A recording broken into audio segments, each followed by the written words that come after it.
joining. Welcome. It is my great pleasure to welcome you all to this symposium. This time of last year at the Climate Week in New York, we launched this institute with the mission to advance climate policy research and actions in California, China, and beyond. During the past year, despite the headwinds of the pandemic, we have kicked off our climate research program studying the pathway to get to carbon neutrality in China and in California by mid-century. And we also organized several important dialogues between the state of California and China to discuss possible solutions. Today, we're gathering here and we are eager to hear from the wisdom of those climate leaders and experts, as well as discussing how we all could be part of the solution. We will also hope this symposium will bring us some great ideas and feedback as we put together the climate leadership training program for next year. A program we designed to make such exchange more regular, more practical and helpful for practitioners in clean energy industries. I will also take this opportunity to thank our great partners, Cheung Graduate School of Business, Berkeley House, Berkeley Law, and College of Natural Resources for their tremendous support, and our staff and funder make this event possible. Now I'd like to give a very brief introduction about our first speaker who will be giving opening remarks for today's symposium, Governor Jerry Brown, who truly needs no introduction. Governor Brown has served twice as governor of California, the longest serving governor in California history. And he has set mission leading environment and climate targets for California, who has also constantly sent out wake-up calls of climate for years and chose to continue leading this fight after his tenure of governor. And he is also the chair of California-China Climate Institute. So without further ado, let's turn over to Governor Brown. Fan, thank you very much. And hello to all the participants. This is a very important step that we're taking to promote this dialogue between each of us, Americans, Chinese, and anybody who's listening here. This is crucial because as the world gets more nationalistic and more focused on many of these very newsworthy events or events that are capturing the press and the television, we can't let climate change get off to the side, and we can't let the role of China and the US on climate change and what they could do together. This morning, I just got an article sent to me from the Wall Street Journal, and the headline was, "Appeasing China won't cool the earth." I don't know how many people read it, but the point of this article by a prominent political scientist was really that climate change wasn't really the point. It's all these other geopolitical issues. And without in any way minimizing geopolitical issues, the matter of climate change in the atmosphere stands on its own. It's by itself. It needs to be faced.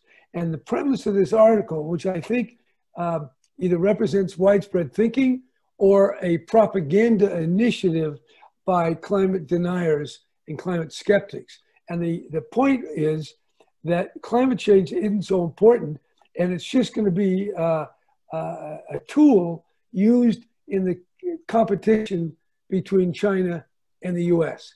Well, I want to make the point that climate is not a tool in some larger war. It is the largest context of all, called our common atmosphere.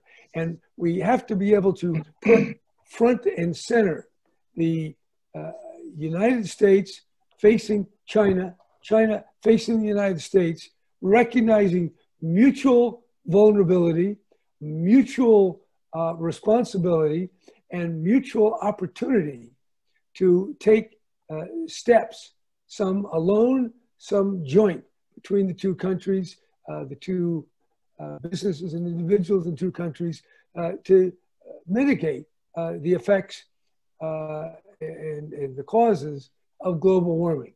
It's clear that while climate is getting more attention, it's still not in the forefront of public consideration.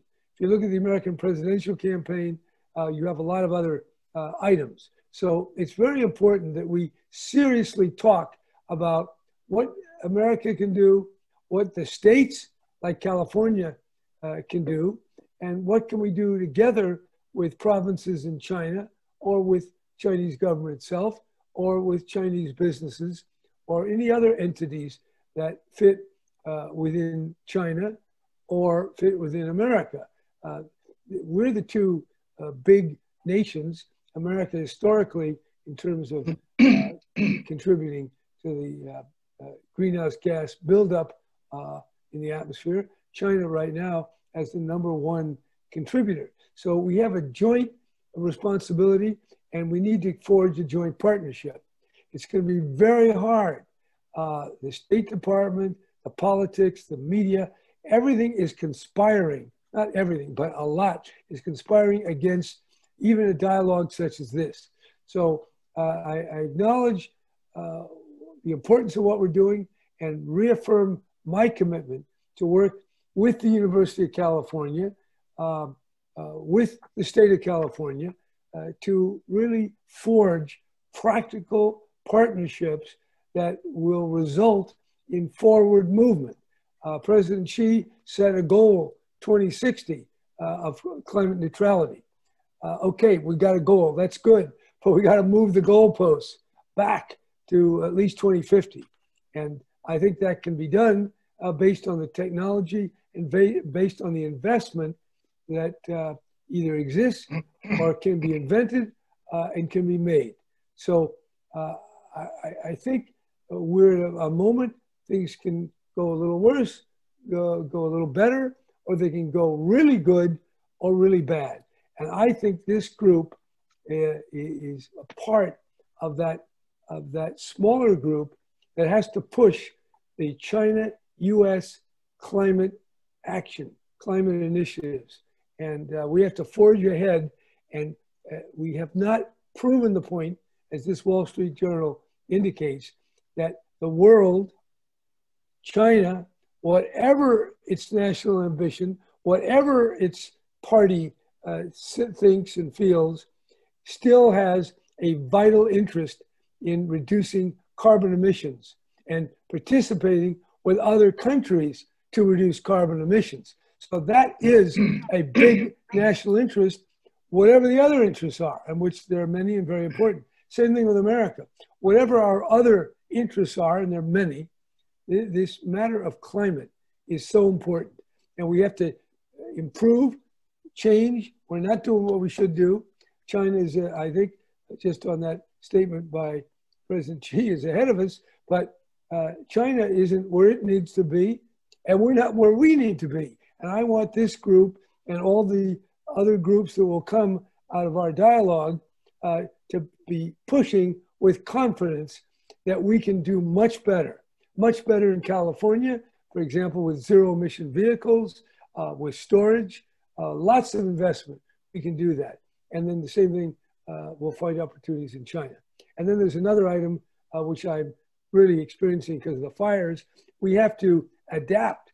We have to take care of people now, and those are fires. And we need to deal with that. And we're going to have in places like New Orleans and Florida, they're going to have to adapt. So we're going to have to spend a lot of money to deal with climate initiatives, reducing carbon.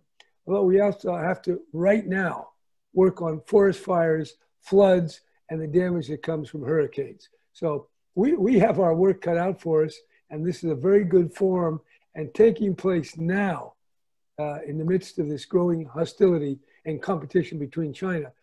This is a breath of fresh air and openness where we can exchange ideas and initiatives that we can embark upon in the coming months and years.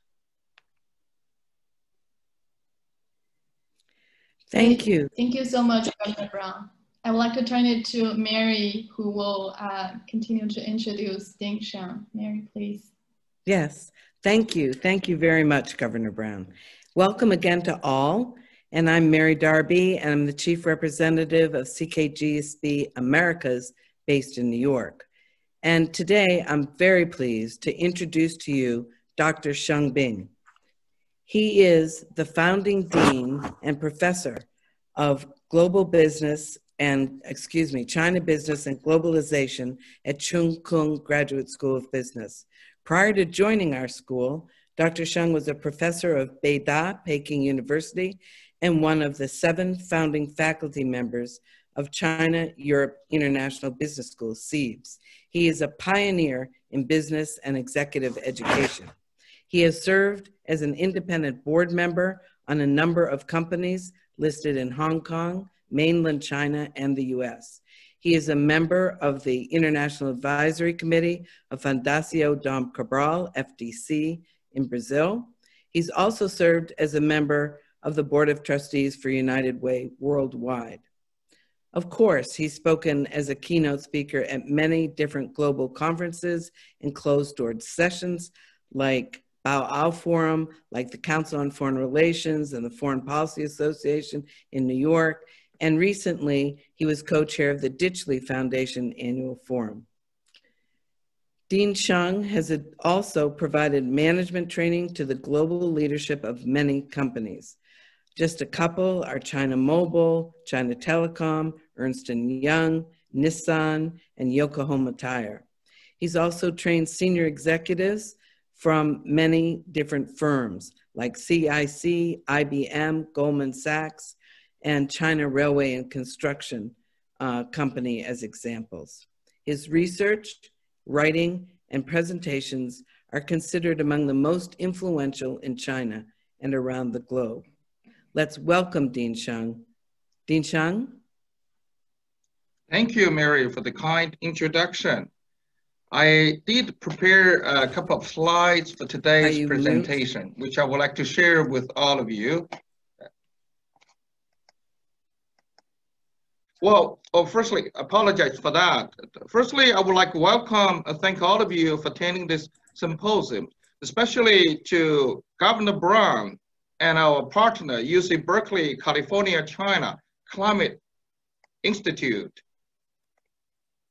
And then a few remarks I would like to share with you. I would like to start with, our school's experiment strategies that relating to climate change. The first experiment we had was the systematic introduction of humanities, history, philosophy, religion, into business education in 2005. So CKGSB may be the first business school to do so globally. One key consideration for doing so is to promote business decisions with really a long-term view. Present value, discounted cash flow, something we preach in business school, that might have helped introduce this myopic view of business decision making. At the same time, we would like to advocate the idea of competing and collaborating with compassion, empathy. And we are very privileged Professor Tu Wei-Ming as the chairman of our school's Humanity Committee. The second experiment we had at CKGSB relating to climate change is the social innovation. Social innovation was an elective module for EMBA and some other degree program in 2017. It became a required module for all our degree programs since 2018. The idea of the social innovation is our attempt to bring government, business, NGO, civil societies, and international organizations together to address the 3 most pressing issues for humanity. Rising income wealth inequality, the first one. The second one, diminishing social mobility. And the third one is sustainability, including climate change. Because none of the 3 issues can be settled by government alone or business alone, or NGOs alone. So we need a new partnership and new innovations to bring the parties together to address the three crucial issues. Now I give you my views on what we need to do for the climate change, for mitigating the climate change challenge. The first thing we may have to do is to redefine the relationship between man and the nature. Man is the measure of all things, but in our ancient wisdom, we also have a notion of unity of man and heaven, or unity of man and nature. So for sustainability discussion, for mitigating the climate change, we may have to redefine the relationship between man and nature. Another point I would like to share with you is my notion of collective myopia of humanity. This is the part of my talk, the 2013 at the Cambridge Governmental Annual Forum. To me, that in our political economic systems, limited incentives have been provided to truly care for the long-term interest of humanity. This collective myopia may have contributed to our environmental degradations and global climate change. So considering how much technology we have, how much leverage we have, we probably have to address this issue before collective myopia push humanity to extinction. So I think the incentive, a long-term incentive, truly long-term incentive, may need to be provided for business and the political communities. The last point is issue of outlook, of perspective. I really like this community of shared future. Actually, I echo the point emphasized by Governor Brown. In dealing with climate change and some of the global issues, and China and the US have this joint responsibility to work together, despite some of the differences we have. And this a community with a shared future was emphasized, I think, a few times by President Xi Jinping. And this may be a good perspective for us to work together to deal with issues like climate change. So those are the 2 cents from me. Thank you so much for your kind attention. Thank you. Thank you.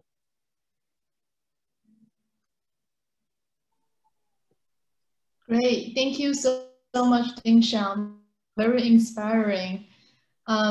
So with the opening remarks, we'd like to transition over to the panel discussion. Today, we are very honored to have Chair Hochschild of California Energy Commission and Professor Chengyu, who from CKGSB, but also had served as the chairman for SINOPEC and SINOOC for in the past few years. And I would like also to introduce our great moderator for the panel today, Professor Dan Cannon. Professor Cannon was actually the special envoy for U.S. Department of State and held several important positions at World Bank Group. And he will be moderating today's discussion. And he's also a member of the Academic Advisory Committee of the California-China Climate Institute. Over to you, Professor Dan Cannon, and our great panelists. Well, Fan, I'd like to thank you for the introduction and thank you for introducing this really exciting panel. I'm really honored to get to have this conversation with the Governor, with Professor Fu, and with Chair Hochschild.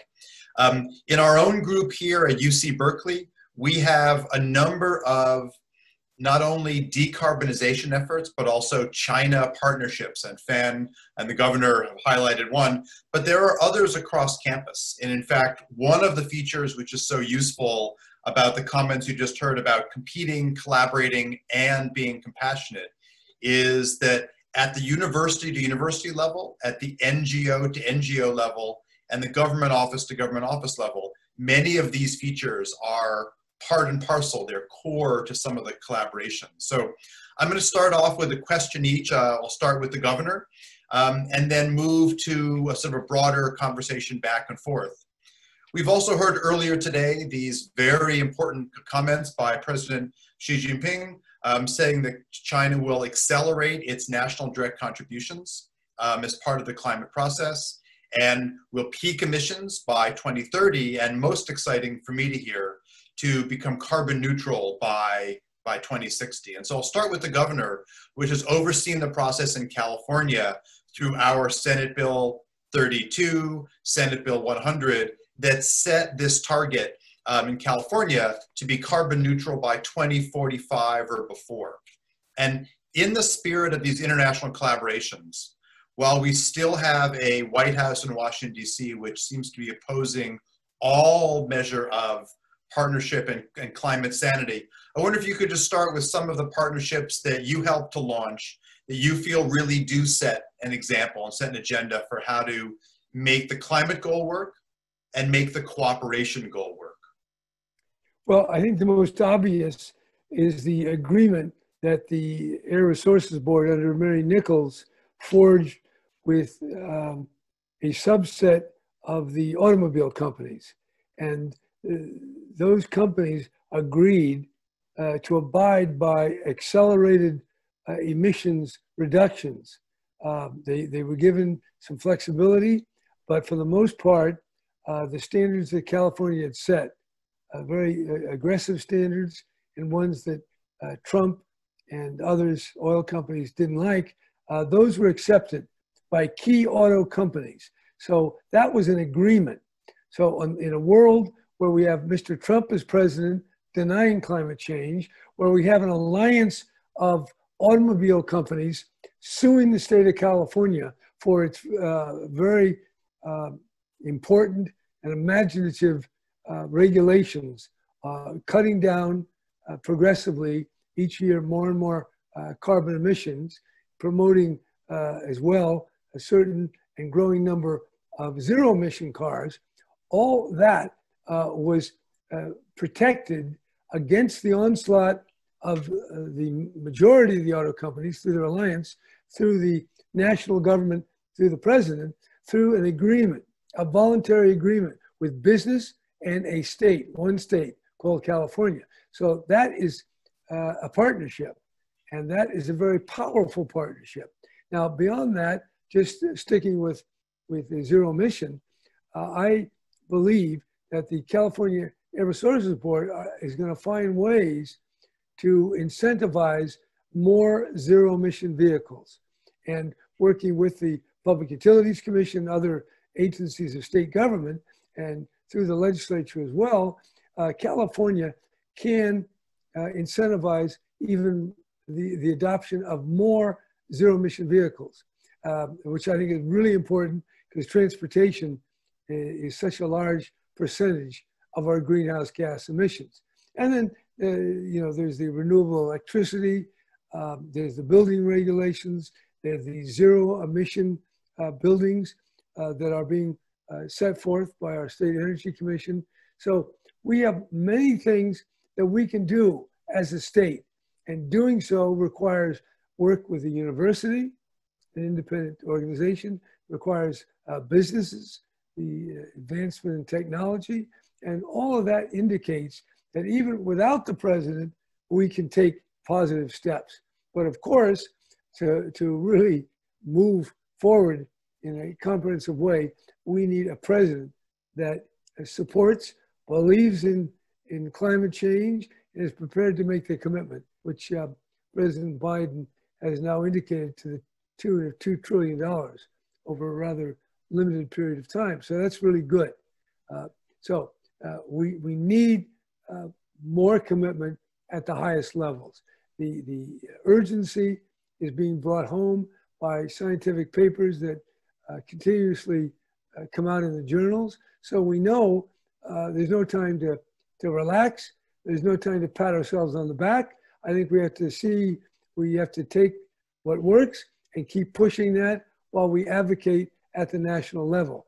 I think we ought to work with China to identify ways that coal can be reduced and eliminated much faster, price can be put on carbon, and we can learn from China, and we can advocate that they need to go faster. Of course, we can't be very persuasive unless our own government sets in motion an even more aggressive agenda than China has. So I like this, yes, compete, but yes, collaborate.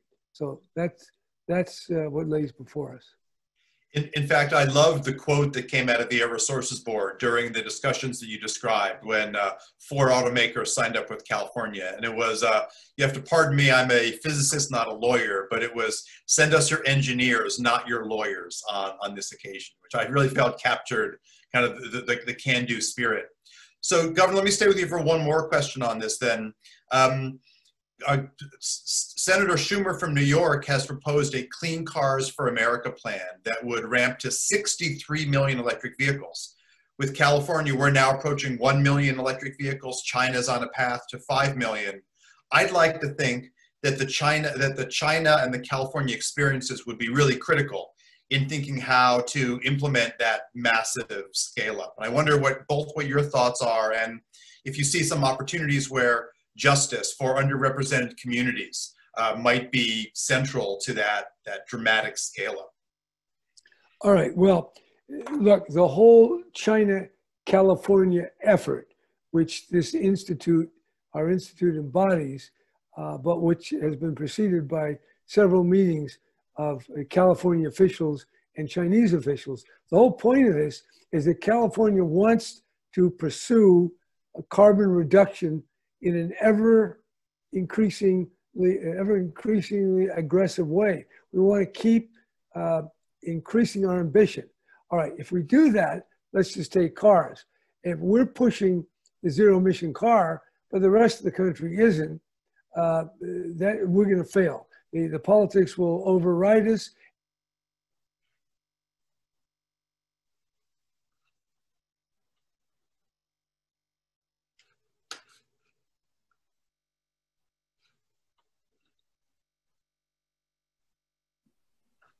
I think we might have a disconnection. I think we might have. You never know if it's your own line or the governor. So give it a second, see if this bounces back. But we know we the edge of the European car makers. Okay, trying to do that. Well, in one sense, that's exactly what they should be trying to do. They should be trying to make the best zero emission cars. China should do that. California should be a partner. And instead of Europe waiting to be overcome, they should join in as they are. Volkswagen, for one. There's a growing commitment in Europe to master zero emission technology and to push it out there for everyone. So I think the competition in this case is very good, and it's absolutely imperative for California to have the growing market share of China pushing the auto companies so they give up on trying to stop us, because if they can't stop China, then they're done. And so I think we are going to continue, and I think we're going to collaborate, and I hope that with the new president, we'll try a new move. Now, what the justice is, well, you got to bring down the price of the car. You have to find ways of leasing zero emission cars. Volkswagen, I think, said something like $120 a month. You can lease a car that goes 200 miles, something like that. So the environmental justice is important, but justice is important. Justice is trying to get a better society. While we're trying to do that, we can't take our eye off the ball that climate disruption through carbon emissions is going to make everything that much worse. And we want to work on measures to reduce inequality, but we can never take our eye off the ball of reducing carbon emissions. And that's why I think what China is doing, we may not like China's motive, we being America, American auto industry. Oh, they want to become the world dominant car power. Okay, does Detroit get that? Does Trump get that? I don't think so, because if they did, we'd have a powerful partnership and we'd become great. And hopefully we can get off this who's got the bigger dog, China or the US. Let's just get the world to a zero emission economy with these zero emission cars. And I think the competition is good. And But of course, it's this article, because it's by a famous character, Walter Russell Mead. The fact that he doesn't get, he's playing here that China is somehow bad because it wants to take over the electric car industry and render obsolete the fossil fuel car industry. Well, what's bad is that the fossil fuel car industry wants to continue to exist.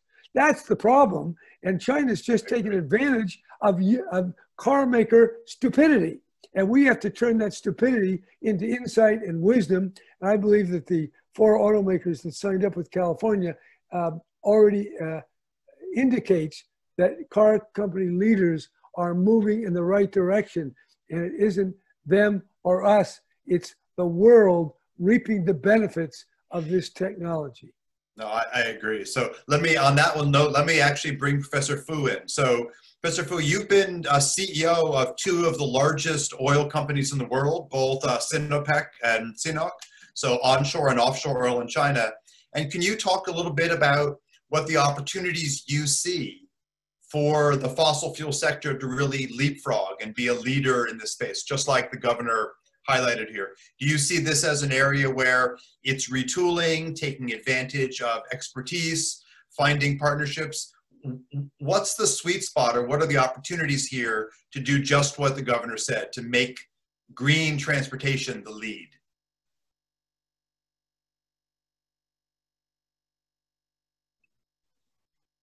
Professor Fu, I think you have to unmute. 你先得解静音，副总。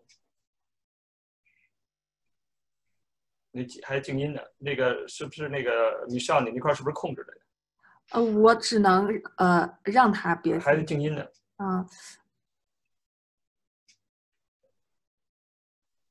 ？I can move to Commissioner Hochschild and come back if there's a technical problem as well.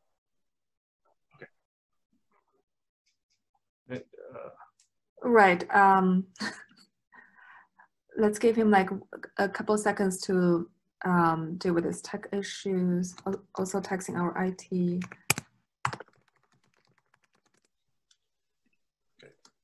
副教授在左下角那边那个您点一下那个静音。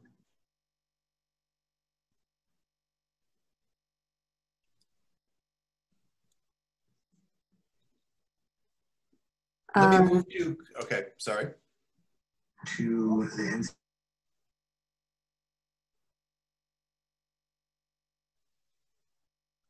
Let me move to Commissioner Hochschild and come back if it's a technical problem on the microphone. Right, I think that's good. Let us, move forward, and we'll deal with this tech issue. Okay, and just as soon as it's ready, I'll come back with the same question again. So, Dave, Commissioner Hochschild, I'm delighted that you're on this as well, because in some ways, the muscle to think through a lot of the strategies flows through your commission. And one of the things that I love to see was the effort to require all new homes in California be solar after the beginning of this year. And I'm wondering if you can sort of give us a little bit of context around what's coming down the pike, what's coming down the road in your office, both to make California meet its 2045 goal, and if we have a new president, if we accelerate that goal. Vice President Biden has said not 2045, but 2035 in electricity. What do you see as the most exciting next steps that we can launch in California?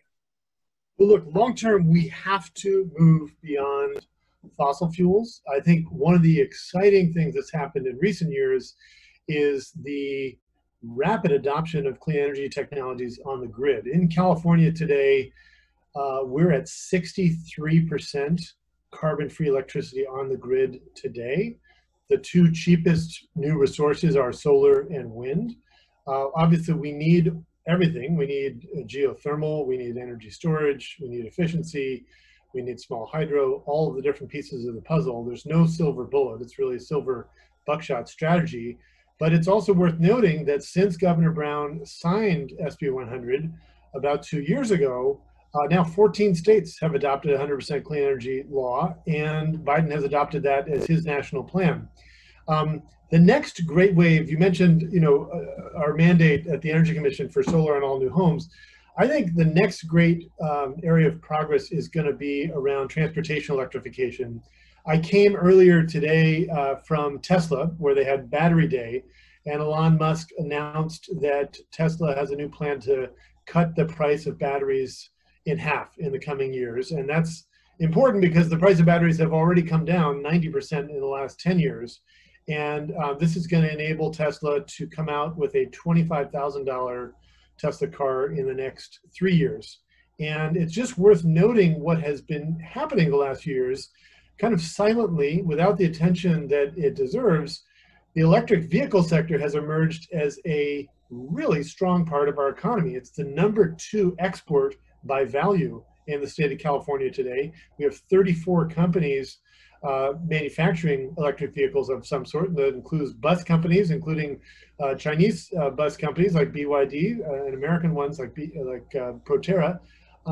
And you just look at the value of these companies. Tesla is 15 times the value of Ford, right? The iconic American car company. And you know, that is not just a statement on the quality of the car that Tesla's making. That is a judgment by the markets that electric is the future, and the companies that are sort of furthest along that evolution curve deserve the higher valuations. And so you look at the next list of the next most valuable companies, they are the car companies that have moved towards electric the fastest, including VW, which after their scandal has made great strides to push electric. You know, companies like Audi, right? You know, they're spending half their advertising dollars on electric vehicles now. And it's just been incredibly exciting. And you see the ways in which we can use electric vehicles to better integrate renewables and support grid reliability.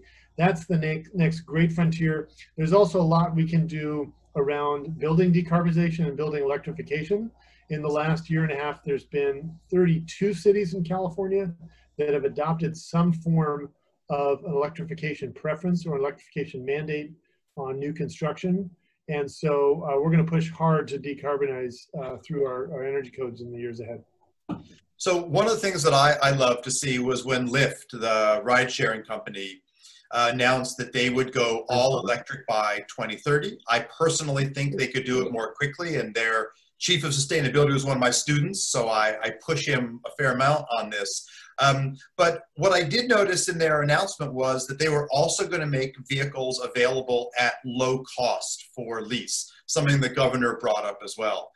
Are these some of the kind of linkages that the Energy Commission can help push along? Because these are things we didn't talk about a few years ago, that we could use vehicle batteries as storage, that we could find ways to make mobility lower cost for lower income individuals. These feel like they're in that sweet spot of climate protection and promoting social goals as well. Yeah, so that's already happening to some degree, vehicles as storage. And I think, you know, along with that is just more intelligent charging protocols. So for example, we're going to spend about $150 million in our clean transportation program this year. Most of that's going to go for electric vehicle charging. We're very mindful of the fact that in the middle of the day, you have a surplus of clean solar energy to the point where actually there's some curtailment of renewable resources during the day, and we want to make use of that. So investing, for example, in workplace chargers where people are plugged in the middle of the day makes sense. Investing in school bus chargers where they have electric school buses that can be charging up in the middle of the day when the kids are in school. Those things help the grid, and ultimately they help ratepayers. What a lot of people don't understand is that electric vehicles end up reducing rates because most of the system cost in the electric system today is fixed, right? Your transmission, your distribution. And when you have a whole bunch of revenue that was previously going to the oil industry that's now coming in the electric system, it's just spreading those costs among more kilowatt hours, and that's a downward force on rates. No, I think this is really exciting. So I think we've cleared up the technical problems. I'm going to bounce back to Professor Fu for a second and then get us all in the dialogue in a bit. So Professor Fu, you have a unique situation. You've been the CEO of two of the world's largest oil companies. And given these comments about how to decarbonize, what do you see as some of the resources and assets, both physical and in terms of people power, that you think can be brought to accelerating the movement to clean transportation? First of all, sorry, terrible sorry for all the seems all my buttons being locked on, and however I got help and get it done. I think you're working now. If you just tilt the screen down a slight bit. Yes. And first of all, I think there's as people who working in the oil industry for more than 40 years, and we see what's going on in the next in the oil industry, in energy industries. And one of the things that was I'm very happy to see that the changes taking place have taken place in China was very fast. And one of the major reasons is the government pushing forward very strong, very hard, especially our President Xi Jinping, who are leading this campaign. You know, in the past years in the oil industry, we know the climate change issues, but we are not the feel imminent task to our industry. And in the last 7 years, you see the renewable energy growth in China was very strong, was leading the whole trend of the climate change efforts in China and also environmental protection efforts. And just for example, when I'm working for SINOPEC, I set up a special group dealing with climate change and try to understand how much CO2 that our company discharge each year. That was the first effort in the big company in China to really understand how much the CO2 we discharged. We spent 3 years. Now we get everything that, and now we know very details how much CO2 we discharged, where and how it was discharged. And then we find out solutions, how we are going to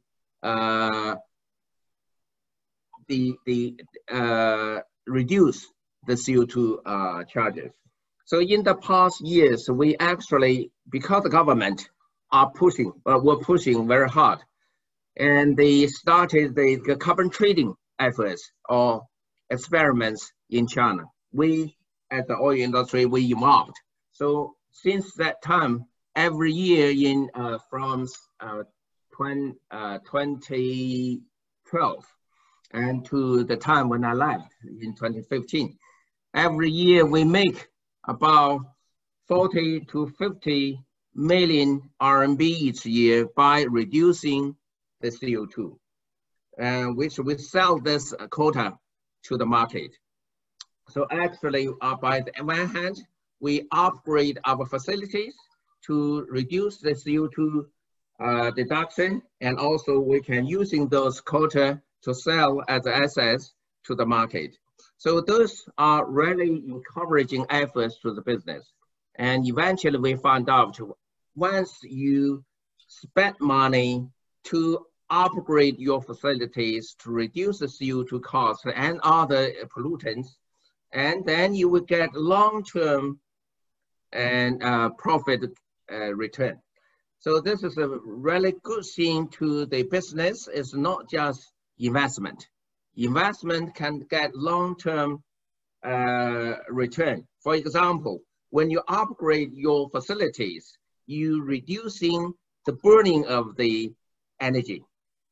When you total energy burning cut, you're saving energy, you're also saving other materials related with it. And also major part is that you are not spending more to cure the environment.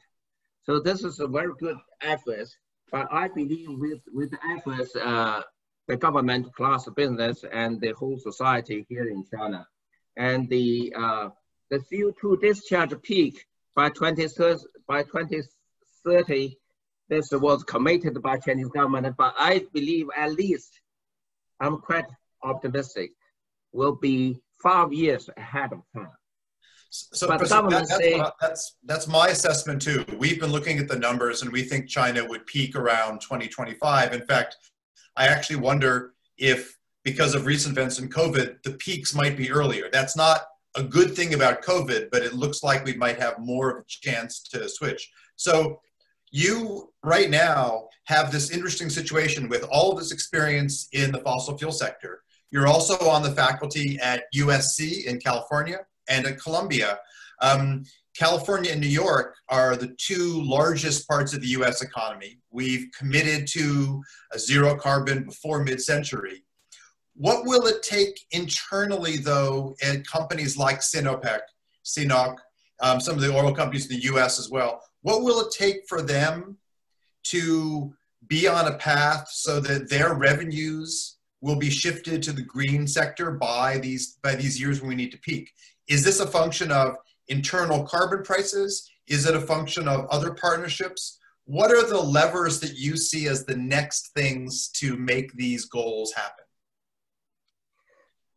If you see the major oil companies around the globe, what they are doing now, every oil company try to transform their company to a future green or clean coal, clean energy.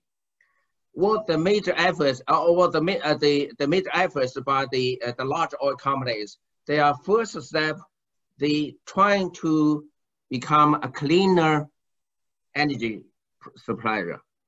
And the cleaner means they are shifting more from oil to gas. And second, they also start to engage more on the renewables.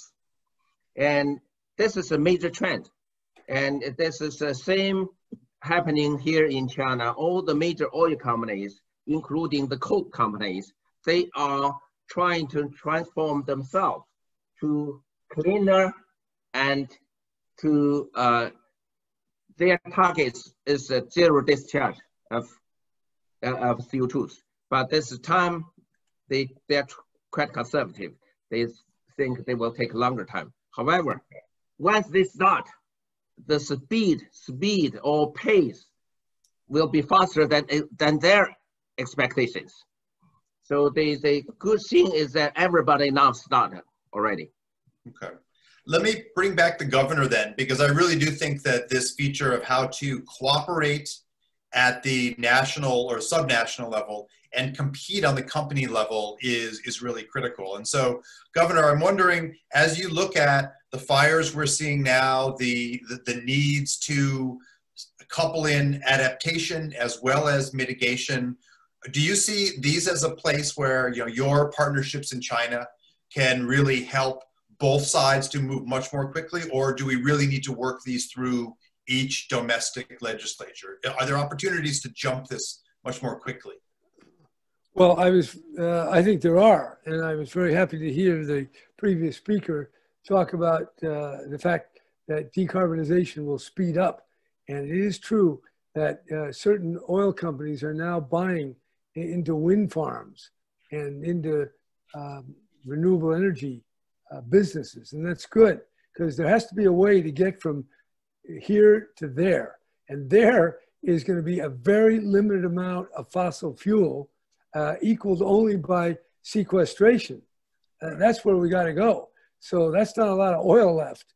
And therefore, they're going to have to find huge investments in wind or solar or battery storage or whatever to be able to keep their shareholders happy. Now, you mentioned about the adaptation. It's come home to me in these fires how important taking care of the fires are now, the climate, the flooding, the hurricanes. I'm sorry, this is going to cost hundreds of billions. And we're trying to get subsidies through our cap and trade program. We're trying to get tax credits for electric cars continued. Well, at the same time, we have to commit more money just to defending against the ravages of the current climate. And that will escalate, as you know, every year going into the future. So that is going to compound it. yes, we can, I'm very interested. What's China doing about adaptation? Well, we can learn about that. And to date, all the focus has been on mitigation, reduce carbon emissions. Crucial. We have to step it up. But now we have to do two things at once. We have to do the adaptation or the protection. I'm sorry, we got these trees, they're burning. We got brush. We need firefighters. We need planes. We need this. We need that. We got people living in the middle of the forest. Can they do that? Then we got fire insurance. Fire insurance is going to double, triple, quadruple, or not be available. What do we do about that? So I don't know that China has that problem, but we got plenty to do. And unfortunately, with COVID, we've already spent $3 trillion. Now they're going to have another $1 trillion. We got trouble. And this is what, I mean, China's got a lot of debt too, and they have an aging population. So that's another thing we can work on. There's, the way I see it as a politician, there's great pervasive unreality in the political conversation, the political mentality. It's all about this election, it's about tweets, it's about all this other stuff. But the truth is, we are so overcommitted in our spending responsibilities, pensions, Social Security, school repair, bridges, water, you know, all the things we have to do. All I can say is it's going to take a continuing transformation of the way government works. And China is very different than us, but they're facing similar problems. They're approaching it with the party system. We're approaching it from a very different place, but I think we can learn from each other. If we just keep our eye on the ball, which is find a way to get along, which we've done for the last 40 years, and work together on these big issues, which climate is the number one. So let me bring this back to Commissioner Hochschild then, because it relates to a lot of our opportunities here. You've been in the thick of it in terms of the issues of bankrupting utilities and how do we manage forest issues to make a more resilient grid so that all of these things are possible. We can bring in more clean energy. We can build storage into urban areas. What do you see as some of the areas where both the lessons from California, the lessons from China might work together in terms of what strategies? China is thinking about offshore wind to a large degree. Now we are too. China already is a big investor in high voltage DC lines to bring wind and solar power from the north and the west. What are some of those things where we would do a far better job together than we're doing right now? Because I think the governor is right. We can make these steps. We're concerned about some near-term things, but we have to get our clean energy path accelerated to really make this equation work with this so little time left. Well, I think the California-China relationship is the most important relationship in the world when it comes to climate solutions. And if you just look at what's happened, right? California has been this innovator, this incubator for clean technology. So the solar industry was born globally in California. First utility scale project in the world was in Sacramento. The first utility scale wind project in the world was Altamont Pass in California. China's now the #1 market and the #1 manufacturers for those industries. And the same is true with electric vehicles. Yeah. Tesla pioneered it. The market is bigger. So I think this is a great pathway, and I think an example of things to come. You mentioned offshore wind. That's something that I absolutely support. I think it provides a lot of energy at the times of day when we really need it. So the offshore wind production in California, offshore, it's about 60% of the hours of the day that it's operating and producing power. On land, about 35%. So it's a superior resource, and I think there's a great chance for collaboration there. But one other thing I want to add on to what Governor Brown said. He said we got to do two things, right? We have to reduce our emissions, and we have to adjust to the ravages of climate change. I would say one third item to add to that list, in addition to producing fewer emissions, is actually capturing the emissions that are there now. So carbon capture technologies, it is time for us to focus on those. There's a whole family of different companies working on that. I think we have got to take back some of the carbon that we've spewed out. And that's another area where I'd love to see China and California partner and do demonstration projects to get that industry launched and to come up with financial mechanisms to fund it. So this is really a question for you and Professor Fu, because obviously with experience in large oil and gas companies, this becomes an issue where expertise is important. How do we do carbon capture without essentially also extending the lifetime for fossil fuel energy projects? We've already seen some of the first carbon capture projects in Canada, the United States, and now also in Europe. Both gave an additional lease on life to fossil fuel projects by making them economic for a longer period of time. Maybe Professor Fu first, and then back to you, Commissioner Hochschild. How do we do that in a way where there's no additionality? We're doing this and we're clamping down on emissions, and we're using this to actually do some drawdown, not just to give a slower glide path for fossil fuels, for which the climate budget says we can't afford. Professor Fu? CO2 collection is technically is not a very difficult part, but majority related how we're going to use those CO2 being collected. And second, a lot of people thinking about injection down to the earth, but for long run, this might not be a good solution. And this on this part, we the business here in China, they are trying how to make the CO2 a good material or good stuff for our recycle economy. So that's a lot of experiments are doing here in China. Some of them will see a good intermediate results, and some we are not. But that's a good try. I think the end results, we should try to use the CO2 to build the goodness to the world. And I want to emphasize here that in China, we are facing more challenges and more difficulties than the Western world to deal with the CO2, to reduce the CO2. Why? Because you are, I'm talking about economic development stage, you are finished or completed the industrialization, urbanization, agriculture, modernization. You have finished this decades ago. China now doing the same thing altogether, which means we are consuming more energy and using more materials and discharge more. But we also need to make sure that while we are developing our economy, we have to do a good thing to reduce the discharge, including pollutants and the CO2. So this is a very, very difficult things. So China need to commit more, to spend more of efforts and more decisive to make sure, even though we are in this phase, we have to do something not less than you guys in Western part of the world. So we have to commit ourselves to do more. And how we can do this?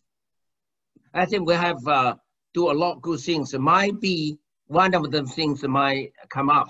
For example, coal. Coal is a big headache to China. And the consumption, the total primary consumption is still about 50%. How to cut this part? So China will be first cut this, and then we might continue some oil and gas and renewables, and then next 5 to 10 years, I think coal will be a major part to cut. And then how to use those to reduce CO2 and also how better use the CO2. Maybe a year or 2 or 3 years later, we might give you a good report about how better use the CO2.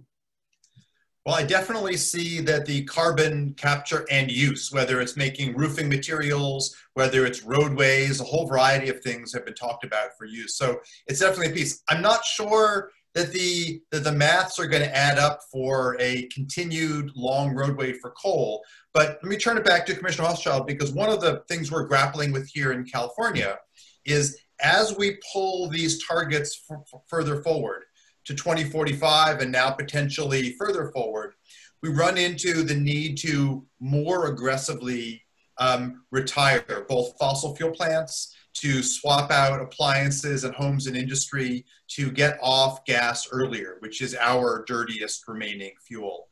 Are those things that we can do without a very strong government industry partnership, or are those ones that you think the track record is good that we can push through the sectoral targets we've done in California and elsewhere? So I think one of the things that has slowed us until now is the mythology that somehow the health of the environment and the health of people are not inextricably intertwined. And I think, what is going on now is that the West Coast of the United States is burning up. So you have over 70 million people for almost a month that have not been able to breathe healthy air. In my neighborhood in the East Bay in California, it was so dark from the fires, from the smoke from the fires last week, that the street lights were on. Okay, my kids were coughing. We're in our house. My voice changed. My wife's voice changed from this. I mean, this is choking us. So climate has become everybody's issue. And if you look, NPR has just released a new poll that now, at least for Democratic voters, it's the #1 issue. It's trumping everything else. And I think that's going to be the case for the whole country and for the whole world as you get more and more consequences affecting people, including severe storms. So I think for only the second time in world history, we've had 5 named storms off the Atlantic coast coming in. Before the Greek alphabet, there's so many now. Yes, it's true. So these consequences that are impacting people's health and wellness and livelihoods are quickly making it clear this is something that requires everybody to act and to act boldly. And I think, with respect to carbon capture, I think this is going to be what enables the kind of muscular policy that we need, because we do need to wind down fossil fuel use and to ramp up carbon capture and to ramp up clean energy. We need to do all these things, and they don't happen on their own. They happen because there's a push. And I think, the will for that, the public will for that is ascendant now. And I think these fires are a great example. I grew up here in the Bay Area in California. My entire life we've had clean air. And then for the first time ever 3 years ago, we had really bad wildfire smoke. And now it's been every single year we've had that, to the point where you can't go outside on the bad days. And people are seeing the impacts of that. And I think that's increasing the urgency.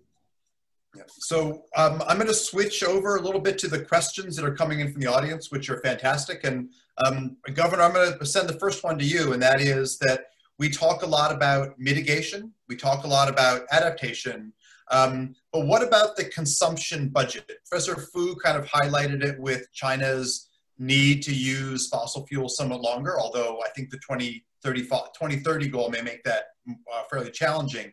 But in terms of things like consuming meat and what we're doing with plastics, what are some of the measures at the policy level that you feel like can really turn this around? Because after all, we don't just want to green the energy budget, we actually want to do it on a planet we all want to live on. So what are those, what fits in those categories? And certainly food and plastics are 2 of these really challenging areas right now. Yeah, I can't tell you. There's a lot of plastic. We read about it in the ocean and all the rest of it. So we have to put in disincentives for excess plastic. Plastic is pretty helpful. You look in the refrigerator, you get a lot of plastic in there holding things. So for sanitary reasons. But what can you say? You can not ban, you can tax. We tried that on soda pop and the companies fought us. So I think lifestyle, you say we can eat, I've been eating less meat, but a friend of mine killed a lamb, and so we've had a lot of lamb in the freezer. So some cattle, you can graze on the land. I'm right in the middle of pasture. Everybody within 10 miles of me is a cowboy. So I don't know if that keeps the pasture down. Look, I think we should I understand it takes 5 calories of vegetation to get 1 calorie of meat. Okay, that's a problem. So what can I say other than promote it, wake people up? To the extent you get a consensus, you can then put penalties, disincentives. But we can't even do that with big soda pop. So if you're going to tell me you're going to penalize New York steak and hamburger, I think we're going to have to try to incentivize these alternative burgers, which aren't that bad. So there's a cultural shift, there's government intervention, and I have to tell you, even though somebody said that climate is the #1 issue, it's not in the legislature. It's still not, it's still abstract, and it always will be. So we've got to zero in, and if you say that California is going to not let you have hamburger anymore, that will be something that Trump will definitely tweet out. So yes, we that can will be a post-election thing to think about. That's but I think health reasons, environmental reasons, and also if you think about habitat destruction, E.O. Wilson and his book, Keep Half the Earth Undeveloped, Leave It Alone is a big part. That's the only way we can save 80% of the species. So climate is one thing, but we do have to figure out, we have to put before people the protection of other forms of life. And if we do that, you're not going to have as many cattle. You can't have all these cows replacing forest. And so that's such a big thing. I know it's a thorny one, but it definitely highlights how behavior will be part of this transition, and understanding that you get benefits from nature being able to be outside as that transition happens. And so I am certainly personally kind of heartened that I see the Impossible Burgers, these substitutes kicking off. But you're right, this is going to be tricky, and this is definitely a bit of a red state, blue state issue as well. Okay, but also the market. Oats, okay, oats, cows like oats, but oats are now being marketed as milk. In fact, the dairy industry wants to ban the use of the word milk in non-cow liquid, but nevertheless, people are buying it. So there is a movement. First it was soy, now it's oat. There's a lot of ways to do things, and whether it's more incentives by government or just the cultural drift, we need to accelerate, and our lifestyles need to become compatible with other forms of life. Otherwise, we are destroying species that we don't even understand that may be essential to our own continued survival as a species. So definitely, we need to wake up on this score. And I think in our China-California dialogue, we got to put a habitat preservation, other species, biodiversity. That's very important. And that then has to get into the whole role. What's man? What's human beings, men and women? Who the hell are we versus all the other species? And for our own good, we have to learn a different relationship. And so it can't just be climate, fossil fuel, carbon pricing. That's very mechanical. We're going to have to talk about living organisms and how we fit in the web of life and what we need to do to maintain it. And that will help us eat less meat, I'm sure. I agree with you. I know it sounds a bit broad, but I think that's actually right. It's seeing the benefits of nature. As we see the fires here and in Australia, we get more of a sense of how connected we are. In fact, a lot of my students, for example, watch movies like Chasing Coral and Chasing Ice to see how dramatic and how quick the ecological destruction can be. So Professor Fu, this brings me back to you in a way. One of the key issues in terms of thinking about a low carbon global society is assisting developing, industrializing nations on those pathways. And China has perhaps the most high profile version of that right now with the Belt and Road Initiative, partnering with countries around the world. How strongly can the Belt and Road effort be a green Belt and Road? How much can the international partnerships be those that are based around incentivizing, financing, helping to construct green technologies, as opposed to fossil plants and then some of the more controversial large hydropower plants around the world? Hi, Dan, this is a very good question and very important. You know, the BRI being proposed for a couple of years, and then there's a lot of gains and a lot of lessons learned from the past exercise or practices.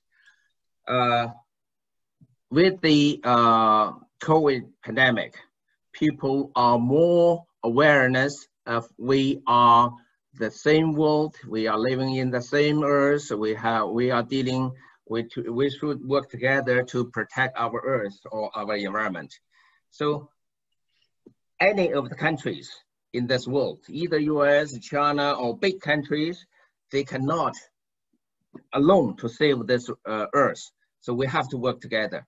And this is related to what the China plan to do to help the BRI countries in the BRI efforts with clean energy.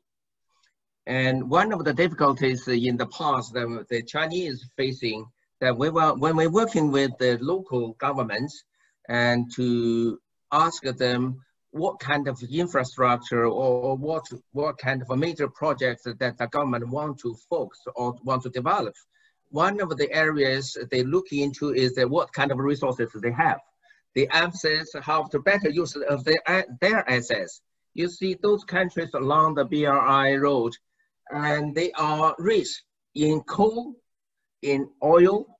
So the government there, the emphasis, you have to better use of this.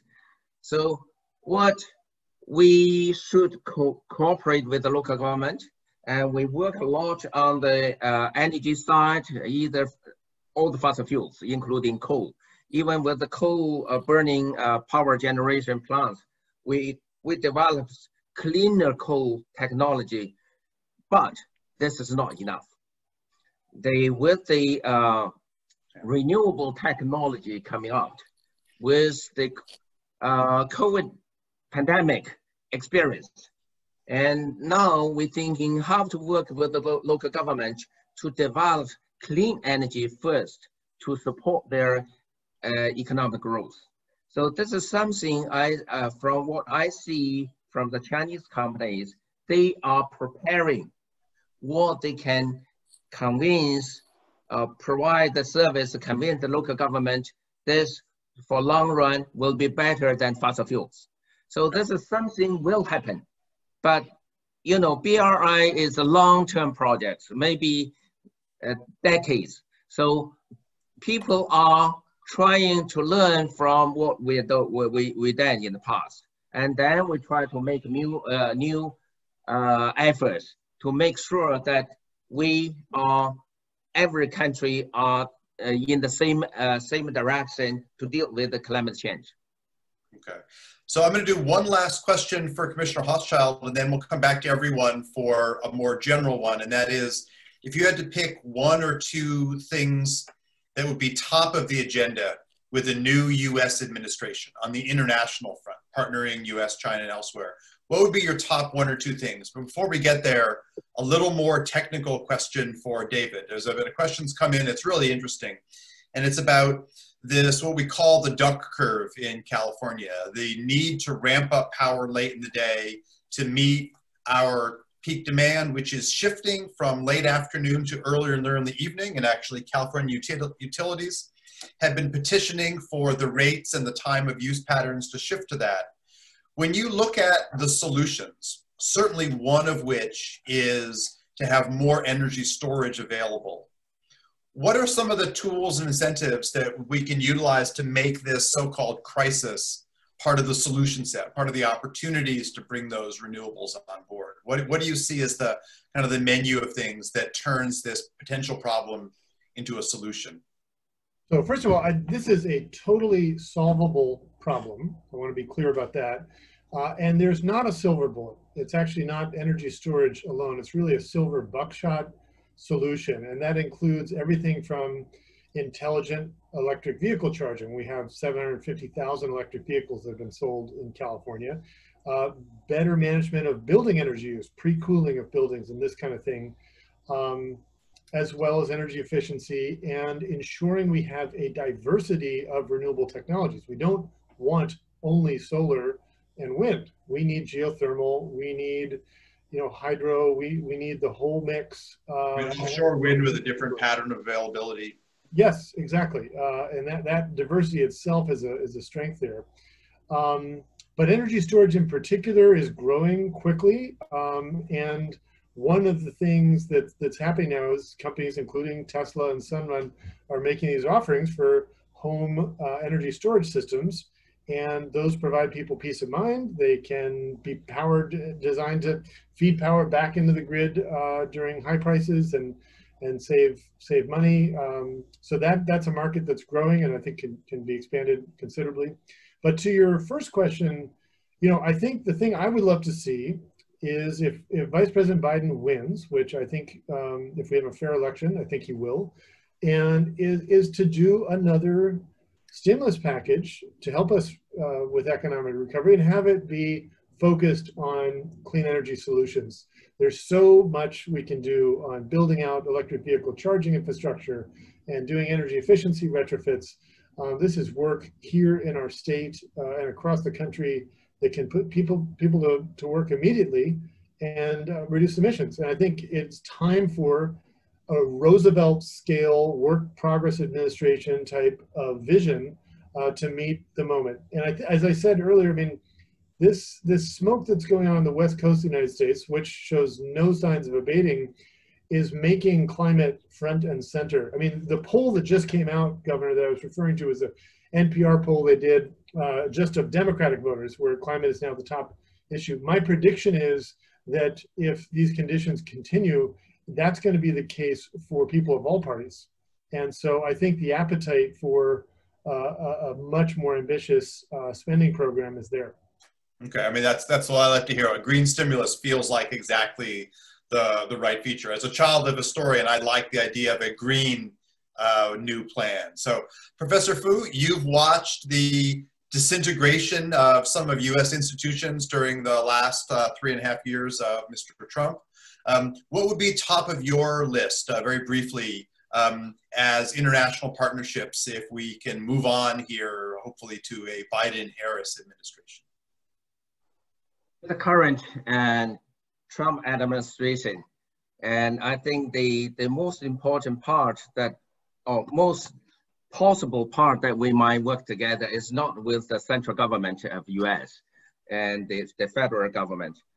Perhaps the most important part we are working with the regional governments, like Governor Brown in California, and the business. I think US business are very, very active toward the green and the low carbon energy.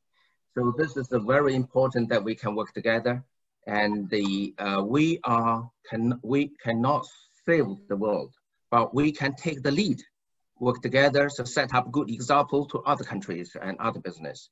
And with the Trump is there, I don't know whether or not he will win. A lot of people say he will win, but I think whatever he did from the business side, that we need to work together. Not in this climate change area. I think a lot of areas we need to work together. So I agree completely. In fact, I'm looking forward to seeing you at the next climate conference in Scotland, when hopefully we're on the other side of this hump. So Governor Brown, it comes back to you for the last 3 minutes. What would be your top priority international steps to take place after the election? I can give you some specifics, but before I do that, look, I think it's good that Democrats tell pollsters that they care about climate change, but because the transformation needed, the evolution, the change, whatever you want to call it, we got to go from a fabulously economically stimulated world driven by fossil fuel, and we got to get it onto a renewable energy portfolio source. And that will take some lifestyle change. So it takes culture adaptation. It's going to take tremendous investment on many different levels. So I think the education, the political advocacy, the pushing the climate agenda over and over again is still number one, because first of all, we're making a lot of progress. It wasn't very long ago that the oil companies, International Energy Agency, was talking 110, maybe 120 million gallons a day. Exactly.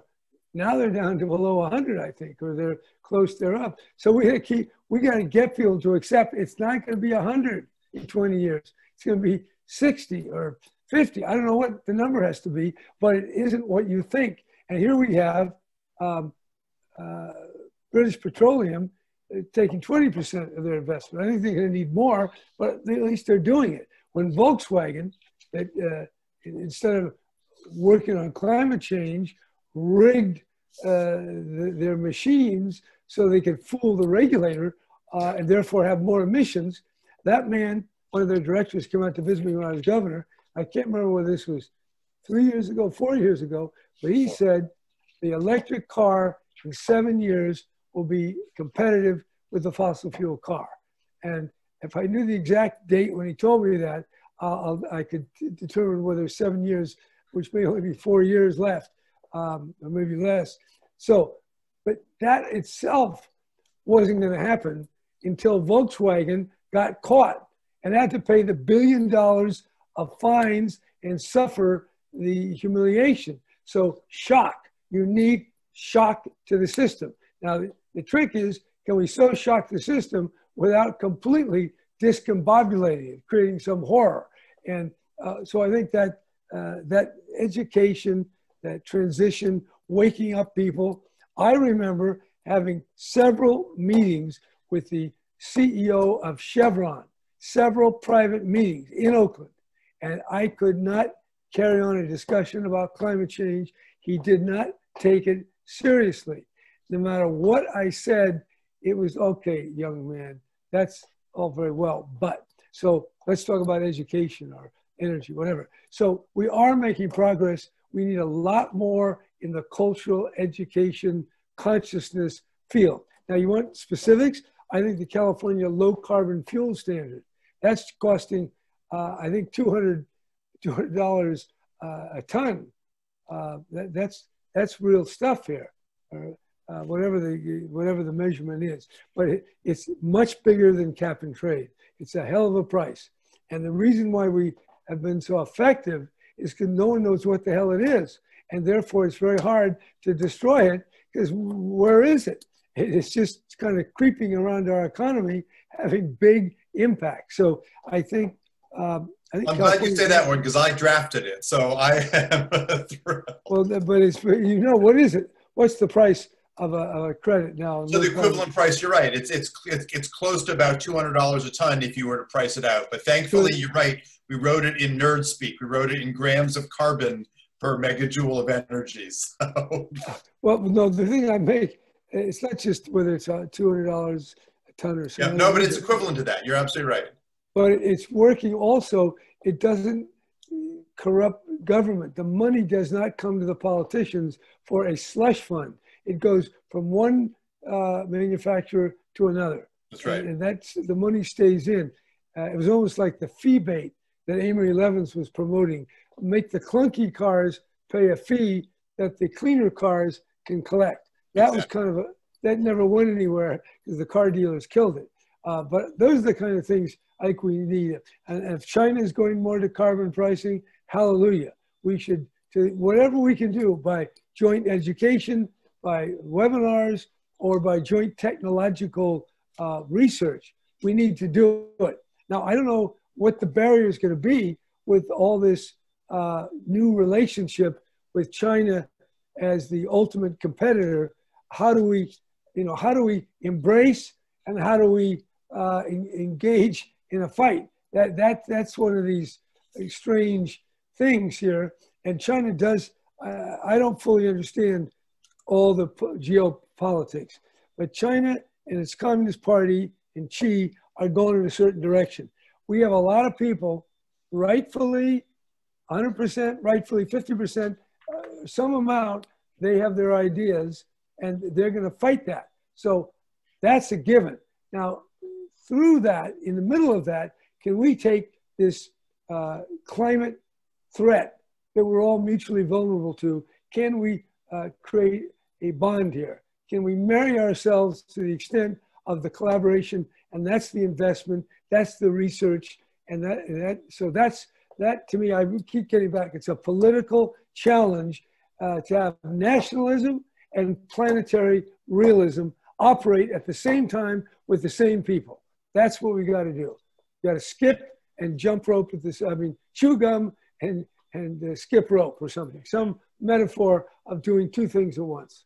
And Governor, thank you for pulling that together, because I really do think this is about the individual pieces, but it's also about the kind of dialogue that this conference is. And so for our attendees, I want to thank you for running a couple minutes late today. In particular, Commissioner Hochschild, Professor Fu, and Governor Brown. This is really a pleasure. To Fan Dai and the other organizers, thank you for doing this. We're looking forward to the next few days where this dialogue will only ramp up, and we'll find even more ways to work together. After all, it's got to be one where governments collaborate, companies compete, and we're all compassionate. So thank you all for being on the session tonight and in the morning in China. 谢谢. Thank you, Dan. Thank you, everyone. Thank you. Thank you. Thank you.